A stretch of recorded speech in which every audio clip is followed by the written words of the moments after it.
যে কোনো কিছুর চেয়ে রমাদান আমাদের জন্য আল্লাহ সুবহানাহু ওয়া তাআলার সাথে সম্পর্ক গড়ে তোলার মাস হয়ে ওঠাটা বেশি জরুরি। আল্লাহর সাথে এই সম্পর্ক না থাকার কারণেই আমরা ইবাদতে নিজেদেরকে যুক্ত করতে পারি না, উদাসীনতার সাথে কোনো মতে কাজ সেরে নেই। এটার কারণ হলো আমরা আসলেই জানি না আমরা কার ইবাদত করছি, কার সাথে কথা বলছি। তো এই মাসে এই সমস্যাটা দূর করে ফেলুন। বসুন, শুধু আপনি আর আল্লাহ, আর কেউ না। আল্লাহর সাথে শুরু করুন গভীর এবং সত্যিকারের এক কথোপকথন। গভীরতা আনুন আপনার ভাষায়, আপনার শব্দে।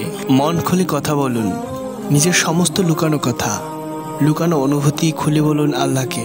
কিংবা সারাদিন ধরে তার সাথে কথা বলতেই থাকুন। আপনি ড্রাইভিং করছেন, হুইল ঘোরাতে ঘোরাতে আল্লাহর সাথে কথা বলুন। কাজে ব্যস্ত আছেন, এই অবস্থাতেই আল্লাহর সাথে কথা বলুন। কাপড় পরছেন, নিজেকে আয়নায় দেখে নিচ্ছেন, তখনও আল্লাহর সাথে কথা চালিয়ে যান। আর মনে রাখুন যে আল্লাহ রাব্বুল আলামিন বলেছেন তিনি আমাদের সাথে তেমনই যেমনটা আমরা তাকে নিয়ে চিন্তা করি। আল্লাহ তাআলা আপনার বন্ধু, সবচেয়ে অন্তরঙ্গ বন্ধু। দেখবেন সালাত আপনার কাছে তখন খুব একান্ত কিছু একটা হয়ে উঠবে আপনার জন্য সবচেয়ে স্বস্তির জায়গা। প্রত্যাবর্তন যখনই আপনি আপনার হাত দুটো তুলে উচ্চারণ করবেন আল্লাহু আকবার।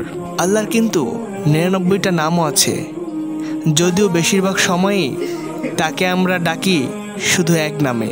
আর অন্য কোনো নাম জেনে থাকলেও সম্ভবত সেগুলোর অর্থ না জানার কারণে আমরা বুঝতে পারি না কখন কোন নামে তাকে ডাকা উচিত। যদি আমরা আল্লাহর নামই না জানতে পারলাম, তার গুণাবলী নাই শিখতে পারলাম, তাহলে বুকে হাত দিয়ে এটা বলা যাবে কি যে সত্যি সত্যি আমরা আল্লাহকে চিনতে পারলাম?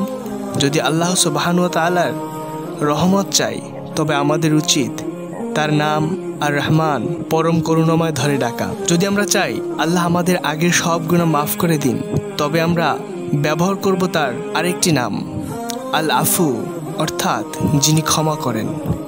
এভাবে আল্লাহকে ডাকার মাধ্যমে আমরা নিজেদের বারবার মনে করিয়ে দিতে পারবো যে আল্লাহ কে, কি তার পরিচয়।